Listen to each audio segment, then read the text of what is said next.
Hey you guys, what's going on? My name is Ryrie the Writer. I have not so wonderful news. And golly, it's like we can't win.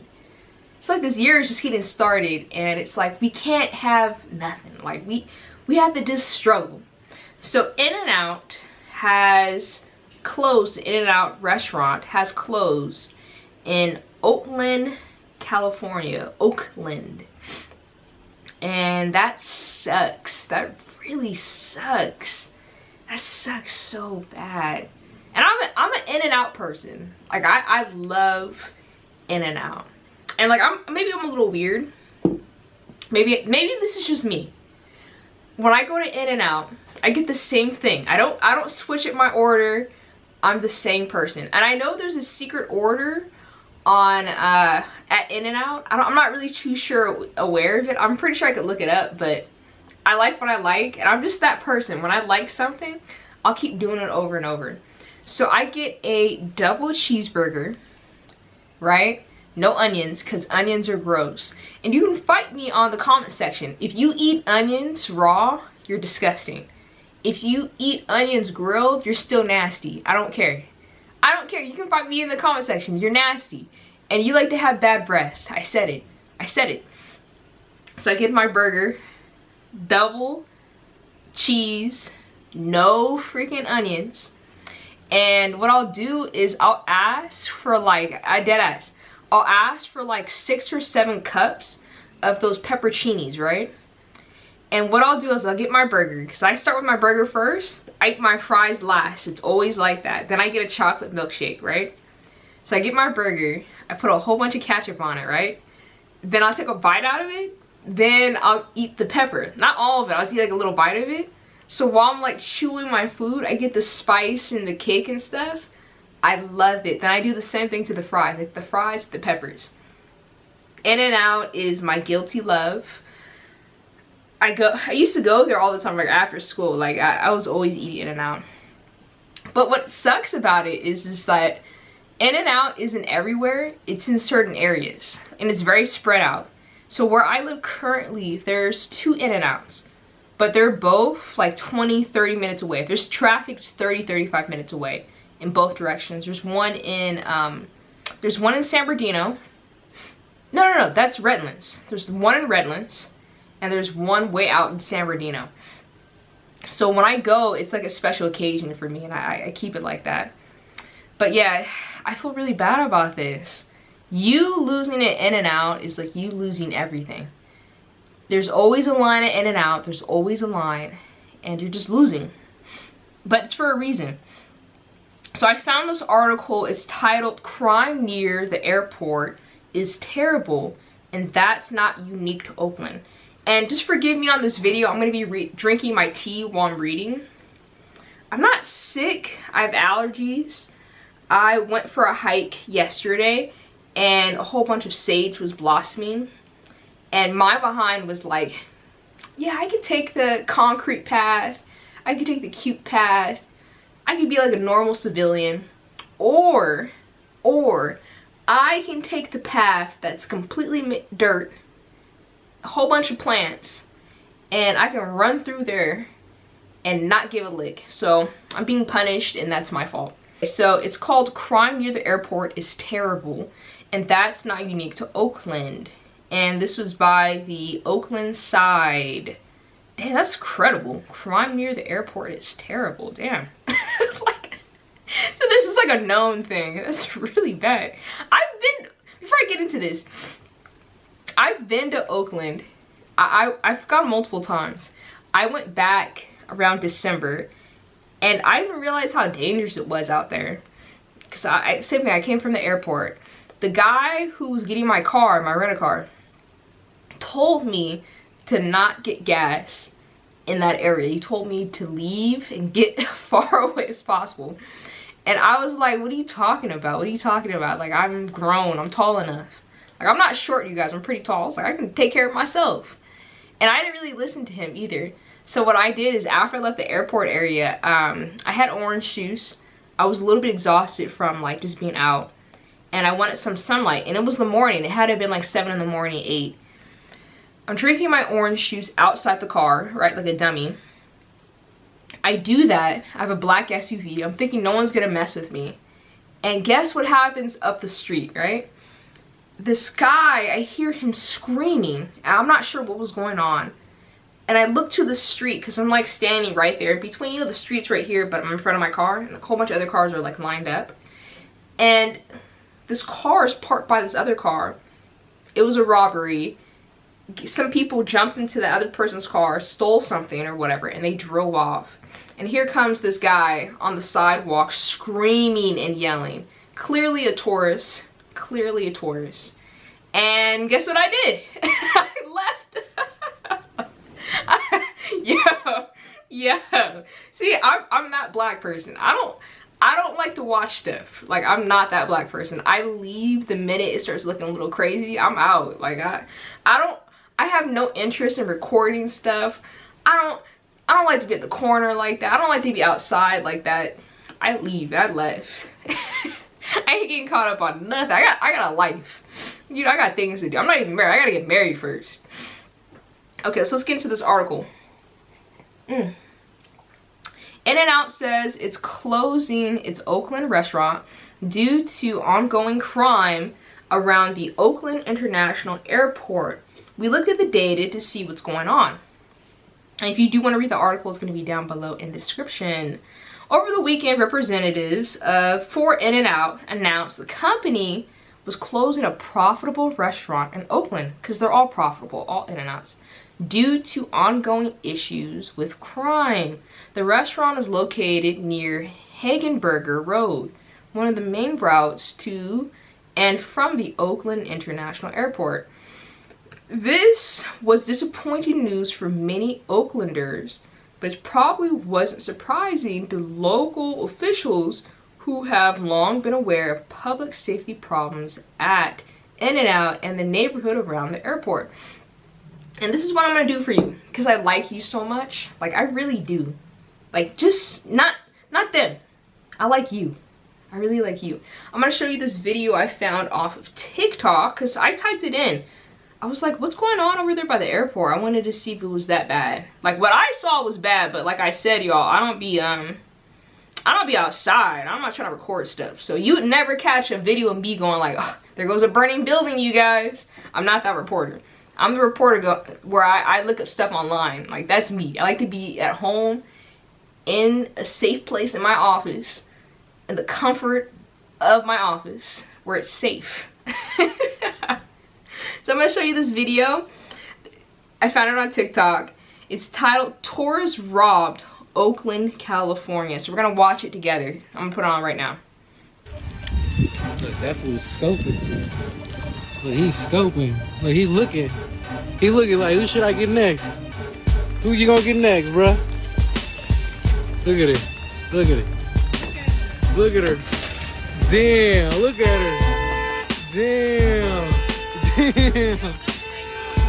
Damn, they don't know what they doing. They don't know what they doing. Hey, they don't know what they doing.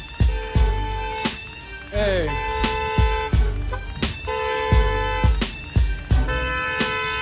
Damn, they don't know what they doing. Yeah, that sucks. I'm not being cap to you guys, that sucks.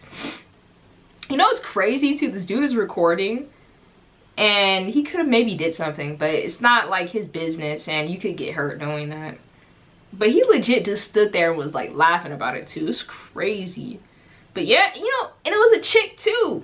You saw her like sashaying outside the car, like, like, yo, she got out like this, look.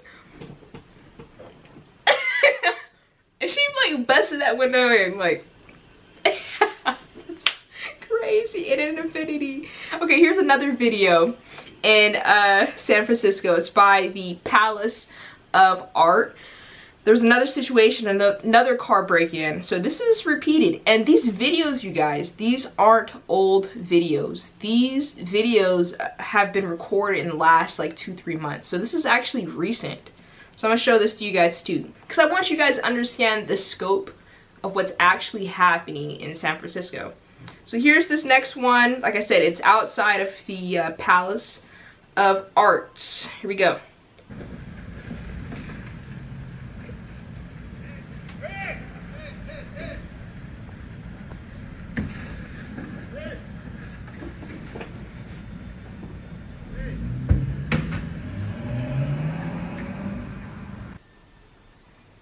Yeah, see, that guy is like me. If you rob me, I don't care. I'm about to take the risk. You are not robbing me. Especially if it's my car that I pay insurance on, that I put new tires on, that I wash, and I pay for the tinted, for it to be tinted. Hell no. We are scrapping. I don't care. And that guy right there, you saw him hit that car? That would have been me. I would have did worse. You know those videos of people like, what is it, in Matrix? No, not Matrix. I'm tripping. It was in a Terminator. Remember that chick cyborg thing? And she was chasing after, dang, it's been so long since I watched the movie, but she was chasing after Arnold and everybody. They were in that car. Remember that chick was like running? That would have been me. I'll put her here. That would have been me. I'm going after that car. I'm getting that car. You are not robbing me. It's crazy, but that's normal. This is what's been going on in San Francisco. Let's get back to the article. This was disappointing news for many Oaklanders. Of course, it would make me cry, but probably wasn't surprising to local officials who have long been aware of public safety problems at the In-N-Out in the neighborhood. So this has been ongoing. In April 2023, Port of Oakland Executive Director Denny Wayne informed council members Treva Reed that violence and larceny was a major problem in Oak Airport, which the port owns and operates. So in the last several months, we have also received complaints and reports of assaults and larceny targeting passengers and In-N-Out Burger, several gas stations near the airport, and Starbucks off that road, Hengenberger Road. And Wayne wrote in a letter that these incidents continue to cause fear and distress among airport users. So this is basically what's happening. Criminals who are running amok in San Francisco, what they're doing is they're targeting guests and tourists who are visiting San Fran, Oakland, and how they're doing it is they're not hitting the people while they're inside the airport. And I'm sure that's mainly due because there's officers there, there's security, there's cameras. And because at the airport over there, it's going to be harder for you to escape, right? So instead, they're hitting all the local restaurants and gas stations in that area because they know tourists are going to eat, get some coffee, they have to go get some gas, they might need an energy drink, so they know that they're going to more than likely stop off in this like area, this roundabout. And that's how they're hitting people. Because you know, if you're a tourist, you're visiting, you're traveling, you're carrying your luggage with you, maybe your purse. And if you're not familiar with San Francisco, you're not familiar with the crime wave that's been running amok in Oakland, you're going to leave your purse and your bag and your luggage inside your car. Because you're thinking to yourself, that's fine, I'm just going to get a burger. It's not a big deal. I'm going to go get my cheeseburger, my pepperoncinis. I'm about to get those fries that everybody hates, but I love. Y'all need to stop dissing In-N-Out's fries. Those fries are A1, especially when they're cooked hard. Bruh, with the ketchup? Bruh, stop. Stop. I see you. Stop. Don't get mad. It's the truth. They're the best. So they go inside In-N-Out. They're going to Starbucks. I know there's Raising Cane's over there too. They're leaving their luggage in. And this is what I'm thinking. These thugs, these criminals, they're scouting the area. And they're looking for cars that have luggage inside of them. And I'm sure if you were a criminal, this is how I'm thinking about it. If you're renting a car, say from Enterprise or Hertz, typically there's a tag or a barcode on that car that distinguishes that this car is actually owned by the corporation, right? If you're a criminal, what you're going to do is especially as you already picked that up, you're going to look for the car that has the barcode on it, right? You're going to walk up to it and you're going to look to see if there's luggage inside of it. Once you see that there is a luggage purse or whatever, you're going to call your friend, you're going to give them like the sign or whatever. And in a minute or two, you guys are going to swoop back around, break into that car, and you're going to bounce. Because you notice in the video, they didn't hit every car. They knew exactly what car to go to, which tells me that these people have been in this lot for a minute. They were already there. They were already scouting you.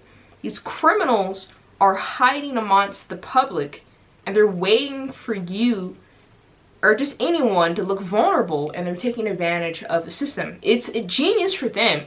It's horrible for the community, for the tourist community as well. And it's bad for the restaurants and the businesses in the area.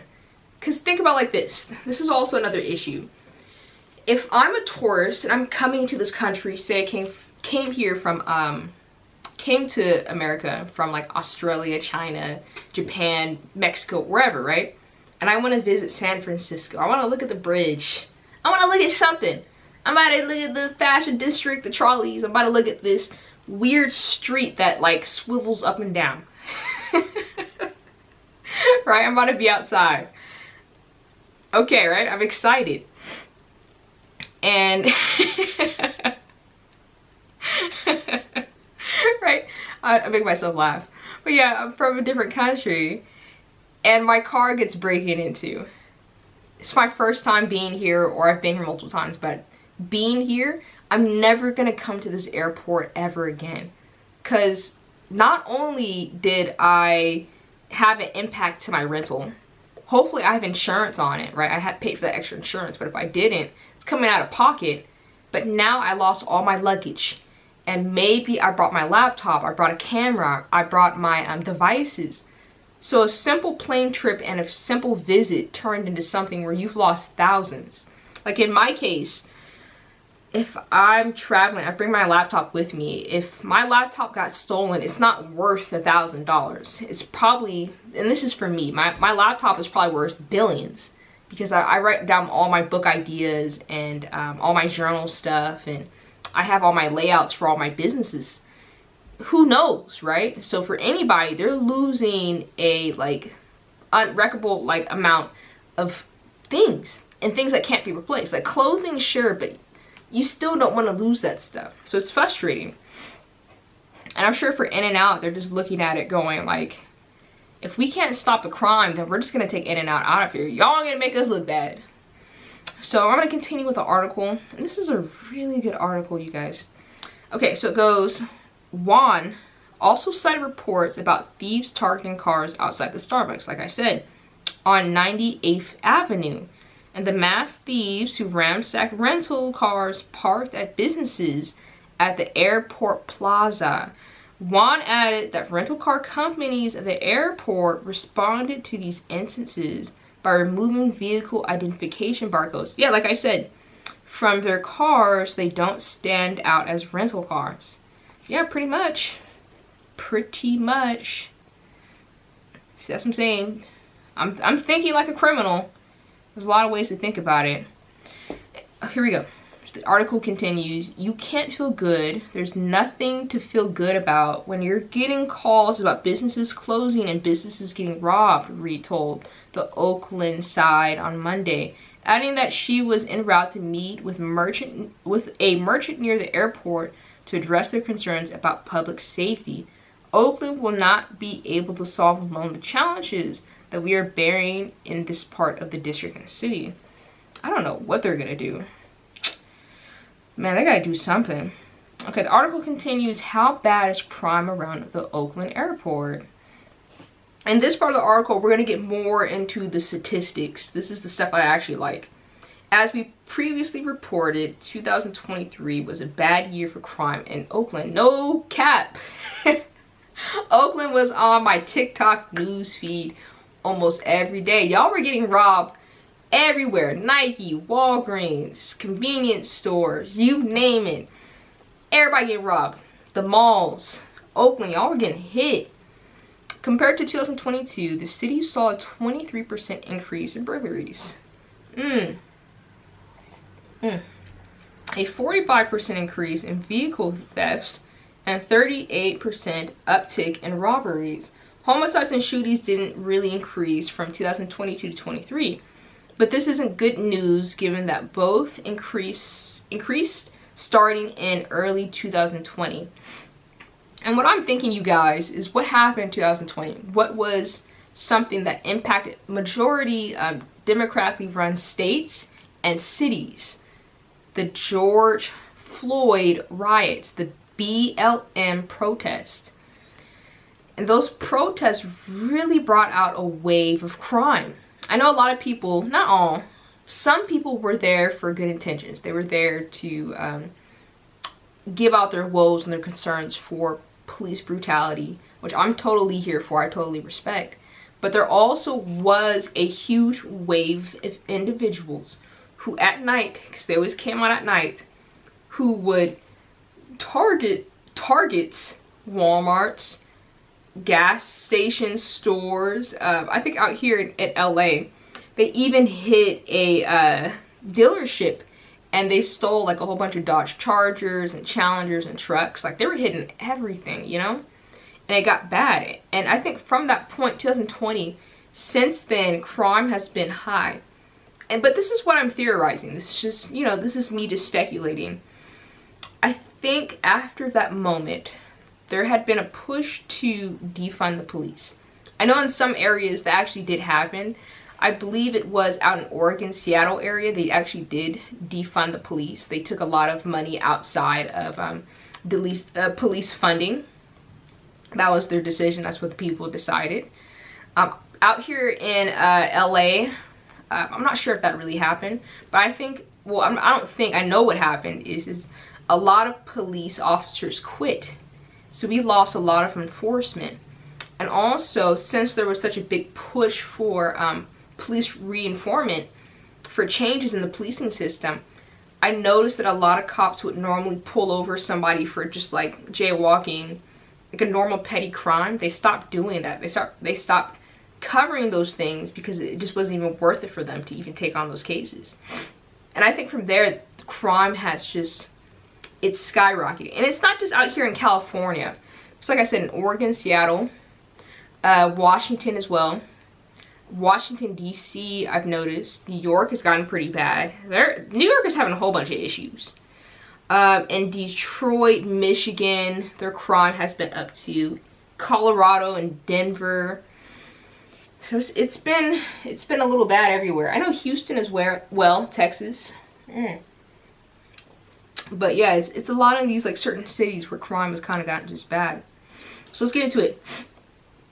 So compared to 2022, the city saw a 23% increase in burglaries, a 45% increase in vehicle thefts, interesting, and a 38% uptick in robberies. Homicides and shootings didn't really increase. Let me see. A $360 million shortfall in the city's coffers forced Oakland officials to impose service cuts on all departments. Yeah, there you go. Yeah, that would about do it. The Oakland police avoided cuts, but staffing has been mostly stagnant. Yeah, there you go. That's it's exactly what I said.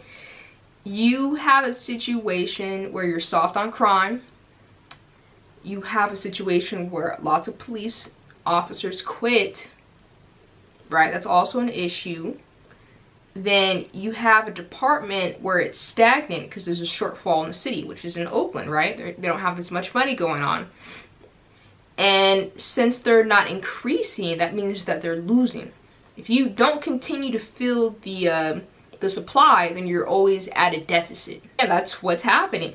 So there's been service cuts to all departments. The Oakland police avoided cuts, but staffing has been stagnant due to enormous extra costs that would be required to hold additional police. Yeah, it's just for, you know, for police to become police officers and fill more full-time officer positions. That's it. That's it. You have less people who are patrolling and protecting the people. And what's the long-term effect? What's going to happen down the line? You're going to have an increased uptick of crime. Because if you're not catching people before, you know, on the lower end, typically with criminals, not always, but if you're a criminal and you know you can get away with doing something, you're going to continue doing it. It almost turns into like an addiction, right? So these people are like repeat offenders. Then this article doesn't also mention it, but we've been having an issue right now, especially like last year with Prop 47. And 47 basically says we're a little bit more softer on crime, and we're softer on what you'll be invoked for. So out here in Cali, if you can steal anything up to, I believe it's $950 without it being like a huge major offense. And what a lot of people have been doing is they've been hitting the Walgreens, the Rite Aids, the Target, good Lord, Target, and the Walmarts have been getting hit like heavy. And they've been getting so many just in-store like theft that like now, especially my area, because I live closer to San Bernardino. I don't live in San Bernardino, but I live close enough to where I can go to their stores and go shopping, which I do. But because there's been so much crime and so much in-store thefts, majority of the stores, the aisles, they are locked off. So let's say, for example, it happened to me a couple weeks ago. I went to a Target in San Bernardino. I was trying to get soap. Nothing big, nothing major. And deodorant. Because I'm not nasty. And I couldn't even touch the soap or the deodorant because it was locked off in a case. So I had to push a button and wait there. It took a long time because there's only so many people that work inside the Target. But I pushed a button and I waited, I think it was up to like 15 minutes because it was Saturday. It was busy. I waited 15 minutes for someone to come over to help me get my soap. And the deodorant was in a different aisle, like the one behind me. So I had to do it all over again. And I was done. I needed my soap, I need my deodorant, but super frustrating. So yeah, that's what's happening here. Police. Let's get into it. It's highly trafficked area, and that's in the Hengenberger area. It's a major gateway into the city, and it's a major transit corridor, says Reed. Oakland Airport is at the southern end of the city in Council District 7, which is overseen by Reed, and she's one of the council members. So that's really bad. Oh, here's the good stuff. According to San Francisco Chronicle, OPD has logged 1,335 incidences since 2019 near the In-N-Out. That's ridiculous. 2019. Which the publication says is more than any other location in Oakland. That is insane, but it makes perfect sense. Because if I'm a criminal, I'm trying to get my easiest lick. And if I know tourists are coming over here to In-N-Out, Starbucks, come on now, and they're leaving their luggage inside the car, then they're gonna go get food because they don't know any better. It's gonna be high.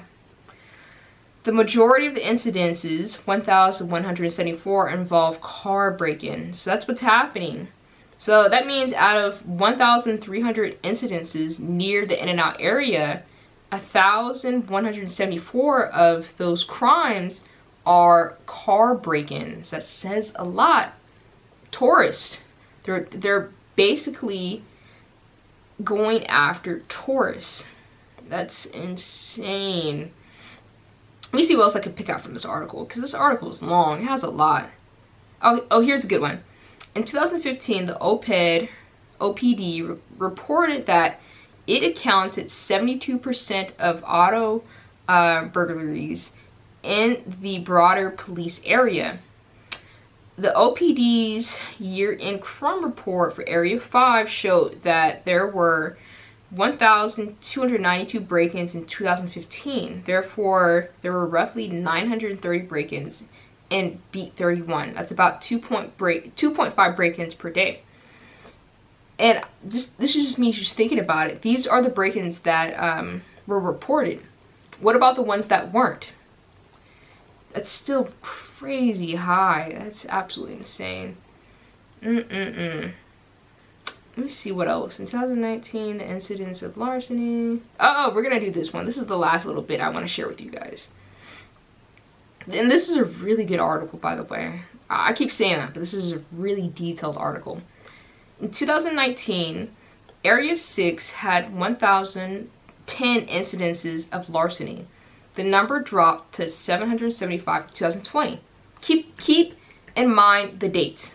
2020, the number had dropped to 775. That's still high for me, but that's good for Oakland, and Oakland's a really big city. Then it rose to 1,367 in 2022 and 1,500 in 2023. So from 2020 to 2023, the rate of larceny actually increased. You notice that? 2020. What did I say that happened in 2020? BML riots, protesting, crime, soft on criminals. We're hiring less officers. Boom, everything skyrockets. People are stealing stuff. Here we go. Between 2019 and 2020, the burglaries in the Area 6 dropped, right? Then it exploded, and guess what year? 2021. There were 1,330 in 2022. There were 2,582 in 2023. That means it almost doubled the crime rate in 2003, which was last year. Incredible. So last year was also a 47% higher than the 5-year average in Area 6, which is the airport area. Auto burglaries in Area 6 last year were 54% higher than the 5-year average. By comparison, burglaries and auto burglaries for Oakland as the city were up by 32% versus the 5-year average. That means in the past 3 years, 2020, 2023, it had been up, crime had been up 32%. And it was 47% higher than the 5-year average. Crazy. Crazy. Mad numbers. Those are mad. What are people supposed to do? What are people supposed to do at that point? And I love In-N-Out. I really do. But I think it's responsible for In-N-Out to go, okay, my establishment is being attacked. People who are coming to experience In-N-Out, have our food, enjoy our customer service, enjoy this burger. Because there's not In-N-Outs all across the United States. It's really just known to be in California. They're coming here to have this experience. But when they come here, they're being robbed. I was watching another TikToker. He said people were being robbed in the drive-thru. What the heck? At gunpoint. What the heck? Could you imagine getting your burger, driving your car? It's not how I drive my car, but I'm just saying, you driving your car and you're getting robbed at gunpoint at In-N-Out, and you're a tourist. Oh no. In-N-Out probably was like, oh no, this is not us. We aren't this. Like this, we are a nice burger joint. We don't do this. But probably what it was doing is for a lot of people, it was connecting In-N-Out to a negative experience. Because you notice that, especially if you travel, if you have a positive experience somewhere, you keep going there, right? Like I have a restaurant I love going to. There's a couple. One of them, it's Greek Street. It's over there by like Sierra Freeway, Sierra area. It's towards like Redlands almost. And every time I go there, the customer service is top notch. Like one of the girls, I was there maybe 3 weeks ago. The lady gave me baklava, and I love baklava. And I asked her, I was like, got some baklava. And she gave me the baklava for free, right? She didn't even charge me. Like she gave it to me for free. And that was 3 weeks ago. And the fact that I'm even sharing it with you should tell you that because I had such a good experience going there, I'm gonna go back. You have me for a lifetime. I don't even gotta think about it. I'm about to get my calamari on. But yeah, you don't wanna have that negative experience when you're going to In-N-Out. You wanna have a positive experience. So In-N-Out made a business move. That's basically what it is. They're being nice about it. They're trying to focus on customers, but they do not want to be tied to Oakland crime. And for Oakland, just this title alone, crime near the Oakland airport, is terrible. This is an ongoing problem. They're gonna have to do something about this. You know, and I guess there's a couple of things they could do. Maybe beef up the security. But at this point, they're losing so many restaurants, so they're losing revenue and tax. And because there's so much crime there, especially with me even receiving this news, it's adding on a negative connotation to Oakland in that area. So you're already scaring tourists. There's probably already saying for people like, I'm not going to go down there. I mean, the fact that the guy who gave me my rented car told me not to go there anymore. That says a lot. It just sucks for the people who live there. The civilians who live in that area. I feel like they're just being punished. Like, you live there, you're dealing with crime, break-ins. You probably don't feel safe. Not all of Oakland, but maybe in certain areas. You don't feel safe, and now you're losing In-N-Out. And you're dealing with car break-ins. Crazy, it's a madhouse. So I'm wishing San Francisco the best. I don't know, if you live in the area, maybe you want to go visit the In-N-Out before it closes. I would go and get my burger. I'll get a couple burgers just to remember that. But yeah, they got to do better out there. They got to figure out a way to cut down on this crime and maybe lock up these criminals who are like repeat offenders and like keep them in. I don't know. Hopefully there's a solution soon. Something can be done. But I just wanted to report on this because I love In-N-Out at the end of the day. I still love In-N-Out. But yeah, thank you so much for watching this video, being a part of this journey. We grew, I believe it was, I'm gonna say 30 followers in like a couple days. Thank you guys for following and being a part of my journey. I appreciate you guys. Like, I'm so excited to see what this channel is going to be. I'm super determined to be on here and to report and to like stay committed, because that's what I've been doing. I've been coming home from work. I work full time. And while I'm at work on my lunch breaks, I'm going through the news. I'm looking for stories I can talk about that people want to know about. And I can do a deep dive, not just movie reviews, but just on news topics as well. Then as soon as I leave work, because I start work at, I leave my house about 6:30. I get to work by 7. I don't get off until about 4 or 5 most days. I get home by 6. I eat, I chill a little bit, take a shower. Then I'm right over here by like 8. I'm filming. But it's, you know, thanks to you guys and just having you guys on here, especially with the commenting, it's just motivating me. So we're gonna do this. But yeah, make sure you like, share, and subscribe, and I will see you here for the next video. I'm out.